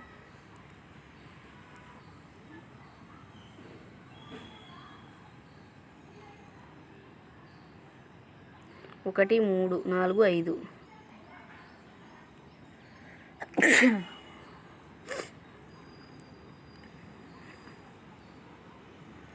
ఈ సంఖ్యల మొత్తం తీసుకున్నాం. ఇక్కడ ఓకే 1 2 3 1 2 3 1 3 1 అంటే ఎంత 4 5 అయింది. ఇక్కడ 2 2 4 ఈక్వాలిటీ ఎంత వచ్చింది మనకు 1 వచ్చింది అనమాట. అంటే ఈ కుడి టు ఎడమ ఎడమ టు కుడి మాకు మ్యాచ్ ఒకేలా ఉండే సంఖ్యలు అనమాట. రెండు సంఖ్యలు ఒక సంఖ్యచే భాగించబడితే ఆ సంఖ్యల మొత్తం భేదం కూడా ఆ సంఖ్యచే భాగించబడుతుంది అనమాట. ఓకే ఇది చెప్పడం మర్చిపోయాను కదా. ఇది చెప్పడం మర్చిపోయాను కదా. 1 2 3 2 1 అనేది మనకు 5 - 4 వచ్చింది. అది ఒకటి వచ్చింది కాబట్టి ఈ సంఖ్య అనేది మనకు భాగించబడదు అనమాట. దాంట్లో బేసిగా ఉంటే భాగించబడవు. పాలిట్రోన్ సంఖ్యలు కూడా బేసిగా ఉన్నప్పుడు భాగించబడవు. సరిగా ఉంటేనే మనకు మోస్ట్లీ భాగించబడతాయి అనమాట. ఓకే రెండు సంఖ్యలు ఒక సంఖ్యచే భాగించబడితే ఆ సంఖ్యల మొత్తం భేదం కూడా ఆ సంఖ్యచే భాగించబడుతుంది. రెండు సంఖ్యలు ఒక సంఖ్యచే భాగించబడితే ఏదైనా రెండు సంఖ్యలు తీసుకుని ఒక సంఖ్యచే భాగించబడితే ఆ సంఖ్యల మొత్తం భేదం కూడా ఆ సంఖ్యచే భాగించబడి ఎప్పుడైనా నేను కూడా అది ఎగ్జాంపుల్ ఇక్కడ రాలేదు కాబట్టి చెప్తున్నాను. రెండు సంఖ్యలు ఒక సంఖ్యచే భాగించబడితే రెండు సంఖ్యలు తీసుకుందాం ఏదైనా ఒక సంఖ్యచే భాగించబడుతున్నాయి. అయితే ఆ రెండు సంఖ్యల మొత్తం భేదం కూడా ఆ సంఖ్యచే భాగించబడతాయి అంటున్నాడు. రెండు సంఖ్యలు ఏవి 3 4 తీసుకుందాం. ఆ రెండు సంఖ్యలు ఒక సంఖ్యచే భాగించబడితే ఈ రెండు ఒకే సంఖ్యచే భాగించబడవు కాబట్టి 6 4 తీసుకుందాం. రెండుచే భాగించబడతాయి కదా. ఈ రెండు సంఖ్యలు ఒక సంఖ్యచే భాగించబడితే ఆ రెండు సంఖ్యలు మొత్తం ఎంత 10. ఆ రెండు సంఖ్యల భేదం ఎంత 6 4 పోతే 2. మొత్తము భేదం కూడా ఆ సంఖ్యచే భాగించబడుతుంది. ఈ రెండింటిని భాగించే సంఖ్య ఏది 2. ఈ రెండింటిని భాగించే సంఖ్య ఏది 2. రెండు సంఖ్యల్ని ఒక సంఖ్యచే భాగించబడితే మొత్తం భేదం కూడా ఒకే సంఖ్యచే భాగించబడుతుండడానికి ఎగ్జాంపుల్ అది. నెక్స్ట్ దత్తాత్రేయ రామచంద్ర క్రపేకర్ అనమాట. ఈయన ఈయన గురించి మనం తెలుసుకున్నట్టయితే 1905 1986 ఈయన మధ్య 1905 1986 డెమో సెల్ఫ్ సంఖ్యలు రూపొందించారు. ఏమని డెమ్లా సెల్ఫ్ సంఖ్యలు ఈయన రూపొందించడం జరిగింది. ఈయన క్రపేక స్థిరాంకం అని ఒక స్థిరాంకం ఉందండి 6174 అనమాట. ఇది 6174 అనమాట. క్రాపేకర్ స్థిరాంకం ఇది 6174. నెక్స్ట్ వచ్చేసి బిందువు. ఒక స్థానాన్ని సూచించేదాన్ని మనం బిందువు అంటాం. ఒక స్థానాన్ని సూచించేదాన్ని మనం ఏమంటామంటే బిందువు అని అంటాం. రేఖాఖండం అంటే రెండు బిందువుల మధ్య కనిష్ట దూరం. రేఖాఖండం అంటే ఇంత రేఖాఖండం అండి. ఈ రెండు బిందువుల మధ్య అంటే ఖచ్చితంగా దీన్ని మనం మెజర్ కూడా చేయొచ్చు అన్నమాట. రెండు బిందువుల మధ్య కనిష్ట దూరాన్ని మనము రేఖాఖండం అంటాం. రెండు తుది బిందువులు ఉంటాయన్నమాట. దాన్ని ఏబీ రేఖాఖండం అని కూడా అంటాం అనమాట. నిర్దిష్టమైన పొడవు కూడా మనము ఇది కలిగి ఉంటుంది. నిర్దిష్టమైన పొడవు ఉంటుంది. రెండు తుది బిందువులు కూడా ఉంటాయి. సరళ రేఖ తీసుకున్నాం. రేఖాఖండం రెండు చివరి బిందువును పొడిగించగా ఏర్పడేది. రేఖాఖండం ఉండే రెండు తుది బిందువులు లేకుండా దీన్ని రెండు వైపులో పొడిగిస్తున్నాను. ఇట్లా రేఖాఖండం రెండు చివరి బిందువులను పొడిగిస్తే ఏర్పడేదే సరళ రేఖ అనమాట. ఓకే ఇక్కడ సింబల్ కూడా రాస్తారు చూడండి బ్రాకెట్లో. నెక్స్ట్ వచ్చేసి అనంతంగా రేఖాఖండాన్ని ఇరువైపులా పెంచడం. రేఖాఖండానికి తుది బిందువులు ఏమి ఉండవండి. కానీ దాని పొడవు కూడా ఇంత అని మనం మెజర్ చేసి చెప్పలేము. ఎందుకంటే అనంతంగా దాన్ని పొడిగిస్తూ వెళ్ళొచ్చు కూడా. అంత్య బిందువులు కూడా రేఖాఖండానికి ఉండవు. నిర్దిష్టమైన పొడవు ఉండదు. ఇది రేఖాఖండానికి సరళ రేఖకు ఉన్న డిఫరెన్స్ అనమాట. ఓకే సరళ రేఖకి ఏంటంటే అంత్య బిందువులు ఉండవు. అనంతంగా రెండు వైపు పొడిగించవచ్చు. సరళ రేఖ పోతూనే ఉంటుంది రెండు వైపులా. నిర్దిష్ట పొడవు కూడా అది ఉండదన్నమాట. నెక్స్ట్ కిరణం. ఒక బిందువు నుండి ప్రారంభమయ్యి ఒక దిశలో వెళ్ళేదాన్ని వెళ్ళే భాగాన్ని కిరణం అంటాము. కిరణానికి ఒక అంత్య బిందువు ఉంటుంది. నిర్దిష్ట పొడవు అనేది ఏమి ఉండదు. ఒక బిందువు గుండా అనంత రేఖను కూడా గీయవచ్చు. ఇక్కడ చూడండి రేఖ కిరణం అనమాట. ఇది ఇలా కిరణం అనేది ఇట్లా పోతున్నట్టు ఒక అంత్య బిందువు ఉంటుంది. ఓకే ఒక చివరి అంత్య బిందువు. నిర్దిష్ట పొడవు అనేది ఏమి మనం చెప్పలేమన్నమాట. సరే ఓకే నెక్స్ట్ వచ్చేసి ఒక బిందువు కూడా అనంత రేఖలను గీయచ్చు. ఒక బిందువు చూడండి ఇక్కడ ఒక బిందువు పెట్టిన దీని నుంచి అనంత రేఖలు గీయచ్చు. ఇట్లా గీయచ్చు రేఖలు గీయచ్చు. రేఖాఖండాలు కాదు రేఖలు గీయవచ్చు అని చెప్తున్నాడు అనమాట. ఓకే నెక్స్ట్ వచ్చేసి మనకు వక్రము. సరళ రేఖ కానట్టి వంటి దాన్ని లేదా తిన్నగా లేని దాన్ని వక్రం అంటాము. ఇది స్ట్రైట్ లైన్ సరళ రేఖ అనేది. కానీ వక్రం అంటే ఇలా ఏదైనా ఉండొచ్చు. అది వక్రం తిన్నగా లేనిది. ఓకే అది ఏదైనా వక్రమే అనమాట. మనకు సరళ రేఖ వక్రం అన్నాడు అనుకో. ఒక వక్రం దాన్ని అనేది ఖండించి దాన్ని దాటి వెళ్ళినచ్చు అది వక్రం అవుతుంది.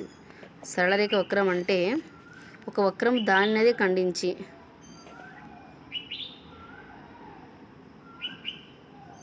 దాన్ని దాటి వెళ్ళినచ్చు అది సరళ రేఖ వక్రం అవుతుందన్నమాట. సంవృత వక్రం అంటే పూర్తిగా ముయ్యబడిన ఉన్న వక్రాన్ని సంవృత వక్రం అంటాం. చూడండి పూర్తిగా ముయ్యబడినది సంవృత వక్రం. వివృత వక్రం అంటే ఎక్కడొక చోట ఓపెన్లో ఉండేదన్నమాట. ఇక్కడ కొంచెం గ్యాప్ ఉంది కదా, ఇది వివృత వక్రం అనమాట. నెక్స్ట్ వచ్చేసి మనకు పరిమితమైన రేఖాఖండాలచే ఏర్పడిన సరళ సమృద్ధ పటాలను బహుభుజులు అంటారు. పరిమితమైన రేఖాఖండాలచే ఏర్పడిన వాటిని బహుభుజులు అంటారు. ఇదేమి త్రిభుజం, 3 భుజాలు ఉన్నది, ఇది 4 భుజాలు ఉన్నది. అంటే వీటిని బహుభుజులు అని ఎలా ఉండవచ్చు అంటే వాటికి భుజాలు అనేది ఖచ్చితంగా రేఖాఖండాలతో ఏర్పడి ఉంటాయి అన్నమాట. అది త్రిభుజం కావచ్చు, బహుభుజి కావచ్చు, ఆ విధంగా దీర్ఘచతురస్రం కావచ్చు. ఈ విధంగా 3 రేఖాఖండాలు ఏర్పడే సరళ సమృద్ధ పటం ఏంటంటే త్రిభుజము. మనకు ఇందాక చూసారు కదా, 4 రేఖాఖండాలు చేరే సరళ సమృద్ధ పటం చతుర్భుజము. ఈ విధంగా అనమాట. వృత్తం ఒక స్థిర బిందువును సమాన దూరంలో ఉండే అన్ని బిందువులచే ఏర్పడే సరళ సమృద్ధ పటం. వృత్తం అంటే ఫార్ములా అని అనుకోండి. మీరు ఫార్ములా అంటే నిర్వచనంగానే గుర్తుపెట్టుకోండి, లేదా దీని పటం చూసైనా గుర్తుపెట్టుకోండి. ఒక స్థిర బిందువుకు సమాన దూరంలో, ఇది స్థిర బిందువు, దానికి సమాన దూరంలో ఉండే అన్ని బిందువులచే ఏర్పడిన సరళ సమృద్ధ పటం. సమాన దూరంలో ఇట్లా అన్ని బిందువులు ఉన్నాయి. ఈ అన్ని బిందువులను ఇప్పుడు కలుపుకుంటూ పోతే అన్ని బిందువులచే ఏర్పడిన సరళ సమృద్ధ పటాన్ని వృత్తం అంటామట. ఆ స్థిర బిందువునే వృత్త కేంద్రం అంటాం. స్థిర బిందువు ఫస్ట్ తీసుకున్నాం కదా, దీన్ని ఈ స్థిర బిందువుని ఏమంటారంటే వృత్త కేంద్రం అంటాం. ఓకే. వక్రపు అంచు పొడవున వృత్త పరిధి అంటాం. దీన్ని వృత్త పరిధి వక్రపు అంచు పొడవుని మనం వృత్త పరిధి అంటాం. కేంద్రం నుంచి వృత్తానికి గల దూరాన్ని వ్యాసార్థం అంటాం. కేంద్రం నుంచి వృత్తానికి గల దూరాన్ని వ్యాసార్థం అంటాము. వ్యాసార్థం చిన్నది రేఖ కానీ వేరు మాత్రం పొడవు పెద్దదన్నమాట. వృత్తంపై ఏవైనా 2 బిందువులు కలపగా ఏర్పడిన రేఖాఖండాన్ని జా అంటారు. వృత్తంపై ఏదైనా 2 బిందువులు, మళ్ళీ ఇంకొక పటం గీస్తాను చూడు. వృత్తంపై ఏమైనా 2 బిందువులు అంటున్నాడు. ఇప్పుడు ఈడొక బిందువు ఉంది, ఈడొక బిందువు ఉంది. ఓకే, ఈ 2 బిందువులను కలిపేదాన్ని దీన్ని జా అంటారనమాట. దీన్ని జా అంటారు. ఓకే, ఇది వచ్చేసి మనకు వ్యాసార్థం, ఇది జా. తర్వాత వచ్చేసి మనకి ఏమవుతుందంటే ఇక వృత్త వ్యాసం ఏంటంటే వృత్త కేంద్రం గుండా పోయేది వృత్త వ్యాసం అనమాట. ఇది వ్యాసార్థం, ఇది వ్యాసార్థం, ఇది జా. ఓకే, ఇది వృత్త పరిధి కూడా ఇదే అన్నమాట. వృత్త పరిధి ఈ విధంగా. ఓకే, నెక్స్ట్ వచ్చేసి వృత్త పరిధిలో కొంత భాగమే చాపం అనమాట. వృత్త పరిధి ఉంది కదా, వృత్తం ఉంది, ఈ వృత్త పరిధిలో కొంత భాగమే మనకు చాపం అవుతుంది అనమాట. పరిధిలో కొంత భాగం ఏదైనా 2 వ్యాసార్థాలతో కొంత పరిధి తీసుకుంటే దీన్ని మనం చాపము అంటాం అనమాట. ఓకే, వృత్తంపై ఏమైనా 2 బిందువులు కలపగా ఏర్పడే రేఖాఖండాన్ని మనం జా అంటాం. అది తెలుసుకున్నాం. వృత్త కేంద్రం గుండా పోయే జాను వృత్త వ్యాసం అంటాం. వృత్త వ్యాసం వ్యాసార్థానికి రెట్టింపు ఉంటుంది. వృత్త వ్యాసం అనేది అంటే ఈ విధంగా ఉంటుంది. ఈ వ్యాసం అనేది వృత్త వ్యాసం వ్యాసార్థానికి రెట్టింపు. అవును కదా, ఈ 2 రేఖలను ఇట్లా చాస్తే ఇదే కదా ఏర్పడేది, కాబట్టి రెట్టింపు ఉంటుంది. D = ఎప్పుడు 2r. ఎందుకబ్బా 2r అంటాము? ఏం లేదు, ఇక్కడ వ్యాసం అనేది వ్యాసార్థానికి 2 రెట్లు ఉంటుందని చెప్పడానికి ఈ ఫార్ములా అనమాట మనకు. ఓకే, నెక్స్ట్ వచ్చేసి వృత్తఖండం. ఒక జా మరియు చాపం చేత చుట్టబడిన వృత్త ప్రాంతమే వృత్తఖండము అంటాము. వృత్తఖండము చూడండి, వృత్తఖండం అంటే ఒక జా అంటున్నాడు. జా అంటే ఏం చెప్పిన 2 బిందువులు వృత్త పరిధి మీద ఏదైనా ఉండే 2 బిందువులు అన్నా కదా, 2 బిందువులు కదా. ఒక జా మరియు చాపము చేత ఏర్పడిన, చాపము చేత అంటే చాపం అంటే ఇదే కదా, ఈ చాపము చేత ఏర్పడిన చుట్టబడిన ఆ వృత్త ప్రాంతాన్ని మనం వృత్తఖండం అంటామంట. ఇది వృత్తఖండం. ఒక వ్యాసము మరియు చాపము చేత చుట్టబడిన వృత్త ప్రాంతమే అర్ధవృత్తం అంటాం. ఒక వ్యాసం అన్నాడు ఇక్కడ. ఇప్పుడు ఏమంటున్నాడు, ఒక వ్యాసం అంటున్నాడు. వ్యాసం అంటే ఏంటి, మధ్యలో ఉంటుంది కదా వ్యాసం. ఇది చాపముచే చుట్టబడింది, దీన్ని అర్ధవృత్తము అంటారు అనమాట. కరెక్ట్గా ఆఫ్ ఉంటుంది, ఇది అర్ధవృత్తము అంతే కదా. వ్యాసంతో పోతే ఆఫే కదా ఉండేది. యూక్లిడ్, ఇక్కడ యూక్లిడ్ గురించి తెలుసుకున్నట్టే, యూక్లిడ్ అనేది 365 BC. ఆయన ఒక డేట్ గుర్తుపెట్టుకుంటే సరిపోతుంది. 365 ఆయన వచ్చేసి గ్రీక్ సంబంధించిన ఆయన వచ్చేసి యూక్లిడ్ వచ్చేసి ది ఎలిమెంట్స్ అనే పుస్తకాన్ని రాశాడు. యూక్లిడియన్ జామితి అని కూడా ఈయన రాస్తుంది అనమాట. యూక్లిడియన్ జామితి, ది ఎలిమెంట్స్ అనేది కూడా ఈయన సంబంధించినవి. రేఖాఖండం అనేది 2 బిందువులు కలిగిన రేఖలోని ఒక భాగం. రేఖాఖండం అనేది 2 చివరి బిందువులు కలిగిన రేఖలోని ఒక భాగమే రేఖాఖండం. రేఖలో ఒక భాగమే రేఖాఖండం అనమాట. రేఖాఖండానికి 2 చివరి బిందువులు ఉన్నందున దాన్ని మనం కొలవవచ్చు. ఆ కొలతనే మనం ఏమంటామంటే పొడవు అని అంటాం అనమాట. ఆ కొలతనే మనం ఏమంటాము, పొడవు అని చెప్తాం అనమాట. ఓకే, నెక్స్ట్ వచ్చి దీర్ఘచతురస్రంలో పొడవు వెడల్పు 2 రెట్లు అయితే దాని వైశాల్యం ఎంత? అవి టెక్స్ట్ బుక్లో లాస్ట్లో ఉంటాయండి. పొడవు వెడల్పు 2 రెట్లు అయితే దాని వైశాల్యం 4 రెట్లు అగును అనమాట. పొడవు 2 రెట్లు వెడల్పు 3 రెట్లు అయితే దాని వైశాల్యం 6 రెట్లు అగును అనమాట. ఇది దీర్ఘచతురస్రానికి అనమాట. పొడవు వెడల్పు 2 రెట్లు అయితే దాని వైశాల్యం అనేది 4 రెట్లు అగును. పొడవు 2 రెట్లు వెడల్పు 3 రెట్లు అయినా దాని వైశాల్యం ఎంత అంటే 6 రెట్లు అగును అనమాట. క్రింది సందర్భాల్లో చతురస్ర వైశాల్యం ఏ విధంగా మారును? భుజం రెట్టింపు అయితే వైశాల్యం 4 రెట్లు అవుతుంది. భుజము రెట్టింపు అయితే 2a. భుజం ఇప్పుడు చతురస్ర వైశాల్యం ఎంత? ఏ స్క్వేర్ అని తీసుకుంటాం కదా. రెట్టింపు అయింది అనుకోండి అంటే ఏ ప్లస్లో వచ్చిన 2 స్క్వేర్ అంటే 4 అవుతుంది కదా అట్లా. అదే సగం అయింది అనుకోండి a/2 తీసుకుందాం. a/2 తీసుకుందాం అంటే 2/2 4/2 కదా, 1/4 అవుతుందంట. భుజం పొడవు సగం అయితే అన్నాడు. ఏ స్క్వేర్ తీసుకున్నాం కదా, ఇక్కడ వైశాల్యం అడుగుతున్నాడు కదా. భుజం పొడవు సగం అయింది అంటే 1/2 అంటే 1/2 అయితే హోల్ స్క్వేర్ అంటే 1/4 కాబట్టి 1/4 అవుతుందంటే 1/4 భాగం అవుతుందన్నమాట. ఓకే, నెక్స్ట్ వచ్చేసి ఒక క్రమ బహుభుజి యొక్క చుట్టుకొలత దాని భుజాల సంఖ్య మరియు భుజం యొక్క పొడవు లబ్ధానికి సమానం. ఒక క్రమ బహుభుజి యొక్క చుట్టుకొలత దాని భుజాల సంఖ్య మరియు భుజం యొక్క పొడవులకి సమానం. చుట్టుకొలత ఇప్పుడు ఏదైనా ఒక దాని చుట్టుకొలత ఒక 16 అట్లా అయిందనుకో, దాని యొక్క భుజాల సంఖ్య మరియు భుజం యొక్క పొడవుల లబ్ధానికి సమానం అవుతుంది అనమాట. ఆ విధంగా ఈ పాయింట్ గుర్తుపెట్టుకుంటే మీరు ఎగ్జాంపుల్ తీసుకుని చేయొచ్చు. ఒక ఒక ఒక క్రమ బహుభుజి యొక్క చుట్టుకొలత 4 అనే దానికి చుట్టుకొలత తీసుకున్నాం. ఇప్పుడు చతురస్రానికి మీకు ఎగ్జాంపుల్ చెప్తా. బహుభుజి యొక్క చుట్టుకొలత అంటున్నాడు. ఇది 2 2 2 ఉంది. చుట్టుకొలత ఎంత దీనికి 4a కదా అంటే 8. దీని చుట్టుకొలత వచ్చేసి 8 కదా. దాని భుజాల సంఖ్య ఎంత? 4. భుజం యొక్క పొడవు లబ్ధానికి అన్నాడు. లబ్ధం ఎంత? 2 8. ఓకే, అయింది కదా. మనం చేసే మ్యాథ్స్ని ఇక్కడ మనం ఈ విధంగా గుర్తుపెట్టుకుంటున్నాం అనమాట. వాళ్ళు ఒకవేళ కండిషన్ అడిగితే చెప్పడానికి వీలుగా. నెక్స్ట్ ఒక సంఖ్యను భాగాహార పద్ధతి ద్వారా కూడా పోల్చి నిష్పత్తి అంటాం. 20:30, 24:16. ఈ నిష్పత్తులు కనిష్ట పదాలు తెలిపితే 3:2 అవుతుందన్నమాట. అంటే వీటిని సమాన నిష్పత్తులు లేదా తుల్య నిష్పత్తులు అంటారు. నిష్పత్తి అంటే ఏం లేదండి, 2 సంఖ్యలు మనం పోల్చేదాన్ని నిష్పత్తి అంటాం అనమాట. ఒక నిష్పత్తిలోని పదాలకు ఒకటి తప్ప మరే ఇతర ఉమ్మడి కారణాంక లేకపోతే దాని సూక్ష్మ రూపంలో ఉందంటారు. మీరు భిన్నానికైనా తీసుకోండి, భాగాహారానికైనా తీసుకోండి, నిష్పత్తికైనా తీసుకోండి, భిన్నాలకైనా తీసుకోండి, వేటికైనా ఒకటి తప్ప మరే ఇతర కారణాంక లేకపోతే అది వచ్చేసి సూక్ష్మ రూపంలో ఉన్నట్టు అనమాట, లేదా కనిష్ట రూపంలో ఉన్నట్టు అనమాట. ఒకే ప్రమాణంలో రాశులను పోల్చుటే నిష్పత్తి. నిష్పత్తి అంటే ఎప్పుడు సేమ్ ఉండాలి. పైన రూపీస్ తీసుకున్నాం అనుకోండి, లవంలో హారంలో కూడా రూపీసే ఉండాలి. అలా కాకుండా పైన కిలోమీటర్స్ తీసుకుని లవంలో కిలోమీటర్లు తీసుకుని హారంలో మీటర్లు తీసుకున్నాం అనుకో, లెక్క ఎత్తిపోతుంది మీకు. ప్రమాణాలు అనేది ఎప్పుడు కూడా ఒకేలాగే ఉండాలి. ఓకే, ఒక నిష్పత్తిలోని పదాలకు ఒకటి తప్ప మరే ఇతర చెప్పినా కదా సూక్ష్మ రూపంలోని. ఓకే, ఇక్కడ వచ్చేసి ప్రాబ్లం ఉందండి, అంటే చేసిన అనమాట. మీరు ఒకవేళ చేసే ప్రాసెస్ తెలుసుకుంటారు. రాము తన వద్ద ఉన్న డబ్బులు 2/2 వంతు కథల పుస్తకంపై ఖర్చు పెట్టాను. అయినా రాము ఖర్చు పెట్టిన డబ్బుకు మరియు మొదట అతని వద్ద గల డబ్బుకు నిష్పత్తి అన్నాడు. రాము తన వద్ద ఉన్న డబ్బులు 2/5 వంతు కథల పుస్తకంపై ఖర్చు పెట్టాడు. అంటే 5 భాగాల్లో 2 వంతులు కథల పుస్తకం పెట్టిన రాము ఖర్చు పెట్టిన డబ్బుకు, అంటే ఖర్చు ఎంత పెట్టినాడో ఆ డబ్బుకు మరియు మొదటి అతని వద్ద గల డబ్బుకు నిష్పత్తి. అతని వద్ద 5 భాగాలు ఉందండి, దాంట్లో ఆయన ఎంత ఖర్చు పెట్టాడు? 2 భాగాలు ఖర్చు పెట్టాడు. దాని నిష్పత్తి చెప్పండి అంటున్నాడు. 2:5. ఇంకా ఏముంది ఇంట్లో చేయడానికి? ఈ విధంగా ఒక ఉద్యోగి రాబడి పొదుపుల నిష్పత్తి. ఉద్యోగి రాబడి అంటే ఆదాయం, పొదుపు. ఆయనకు ఆదాయం ఏమో 11 వచ్చింది, పొదుపు ఏమో ఆయన ఎంత చేస్తున్నాడు? 2 చేసినాడు. అయితే ఆ ఉద్యోగి ఖర్చు ఎంత చేస్తున్నాడు? 9 భాగాలు చేస్తున్నాడు కాబట్టి 9 ఇంటూ ఆయన ఖర్చు ఎంత? 5,346.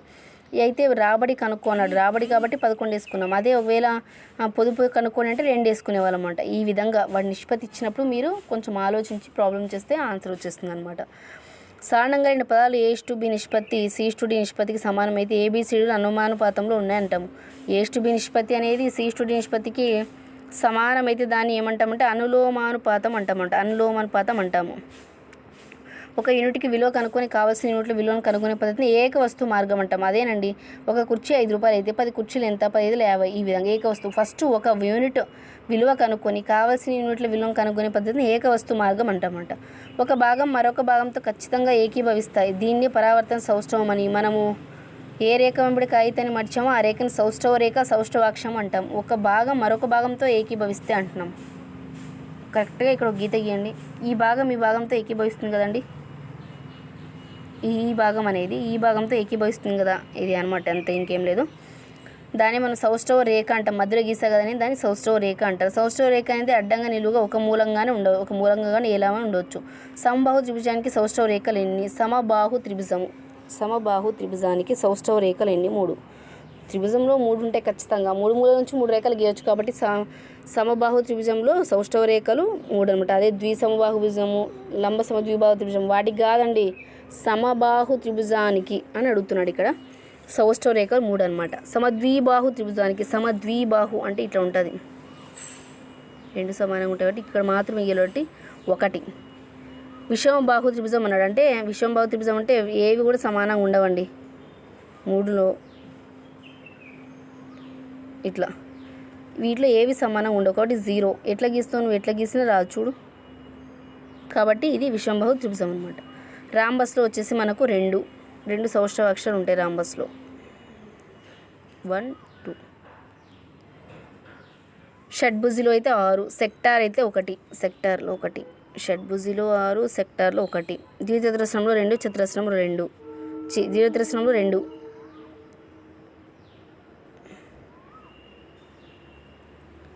అదే చతురస్రంలో అయితే 4. ఇలా గీసిన, ఇలా గీసిన, ఇలా గీసిన, ఇలా గీసిన 4. ఏ మరియు బి బిందువుల మధ్య కనిష్ట భుజు మార్గంలో రేఖాఖండాన్ని అంటారు. కనిష్ట రుజు మార్గం, ఏ బి అనేది కనిష్ట రుజు మార్గం తీసుకున్నాం. ఇది ఇట్లా పోయింది అనుకో, ఇక్కడ ఏ ఇక్కడ బి రాసిన, ఇక్కడ నుంచి కనిష్టం ఇదే. ఇట్లా పోతే కూడా దూరం అవుతుంది, ఇట్లా పోతే దూరం అవుతుంది, ఇట్లా పోతే దూరం అవుతుంది. కాబట్టి కనిష్ట రుజు మార్గాన్ని మనం ఏమంటామంటే రేఖాఖండం అంటాం అనమాట. ఏబి రేఖాఖండంని వృత్తలేఖిని స్కేల్ సాయంతో కూడా కొలవగలం. లంబరేఖలు 2 రేఖలు ఖండించుకున్నప్పుడు వాటి మధ్య కోణం లంబం అయితే ఒకదానికొకటి లంబంగా ఉంటాయి. ఇక్కడ రాసిన చూడండి లంబ కోణం అనమాట. వాటి కోణం ఖచ్చితంగా 90 డిగ్రీలు ఉంటుందన్నమాట. వృత్తలేఖిని సాయంతో మనం కొలిచేది ఎంత అంటే 90, 45, 60, 30, 120 అనమాట. అంటే 7.5తో భాగించబడేవన్నీ కూడా మనం దీంతో కొలవచ్చు అనమాట. వృత్తలేఖిని సహాయంతో. ఈ బిట్ అయితే ఒకసారి డిఎస్సికి వచ్చిందండి. అయితే మోస్ట్ ఎవరో ఆన్సర్ చేయలేకపోయారు. ఎందుకంటే ఇక్కడ ఏం అడుగుతున్నాడు అంటే వృత్తలేఖిని సహాయంతో అంటున్నాడు. వృత్తలేఖిని సహాయంతో మనం కొలవగలిగే డిగ్రీలు ఎన్ని అంటే మనం 90 డిగ్రీలు, 45 డిగ్రీలు, 60 డిగ్రీలు ఇవన్నీ కూడా మనం 7.5 ఎక్కంతో భాగించబడతాయి. ఇది మీరు గుర్తుపెట్టుకోవాలి. పొడవు వెడల్పు కలిగినవి అంటే ద్విమితీయాలు 2D అనమాట. పొడవు వెడల్పు కలిగినవి అంటే ద్విమితీయాలు చతురస్రం, దీర్ఘచతురస్రం, త్రిభుజం. అంటే జస్ట్ మీకు ఇట్లా చూపిస్తున్నా కదా, ఇట్లా ఇవి అనమాట. అలా కాకుండా 3D ఏంటి అంటే త్రిమితీయాలు అంటే పొడవు వెడల్పుతో పాటు ఎత్తు కూడా కలిగి ఉంటాయి. చూడండి ఎత్తు కూడా కనిపిస్తుంది. నేను గీసిన ఈ పటానికి తేడా ఉందా లేదా ఆ విధంగా అనమాట. వీటికి దీర్ఘగానానికి సమగానానికి సేమ్ ఉంటాయండి. తలాలు ఇంతకుముందు కూడా చెప్పినాను, తలాలు 6, అంచులు 12, శీర్షాలు 8 అనమాట. ఈ విధంగా ఇది ఆల్రెడీ మనం 5th కూడా రిపీట్ అయింది, అక్కడ కూడా చెప్పినానండి. ఇక్కడ మీకు ఎక్స్ప్లెయిన్ చేయాలంటే యాక్చువల్గా ఈజీగా గుర్తుపట్టేసుకుంటారు. మళ్ళీ ఎక్స్ప్లెయిన్ చేసి మీ టైం వేస్ట్ చేయడం ఎందుకు. ఈ స్తూపం చూసినట్టయితే వక్రతలం 1, సమతలాలు 2. వక్రతలం అనేది 1, ఇక్కడ వక్రతలం అంటే ఇక్కడ రౌండ్గా ఉండేది వక్రతలం 1. సమతలాలు అంటే పైన కింద ఉంటాయి, ఇలా సమతలాలు 2 అనమాట. శంకు తీసుకుంటే సమతలం 1, దాని చుట్టూన్న సమతలం 1, వక్రతలం అనేది కింద ఉంచు అది 1 అనమాట. శీర్షం కూడా 1 శంకుకు ఉంటుంది అనమాట.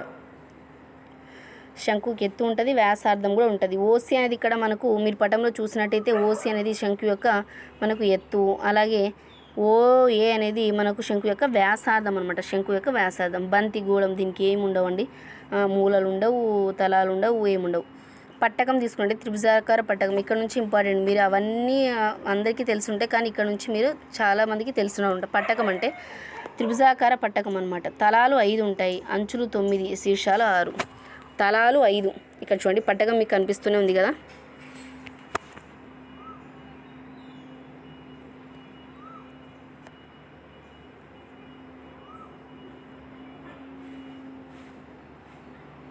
కొంచెం పొడుగు రావాలి, ఇట్లా ఈ విధంగా అనమాట.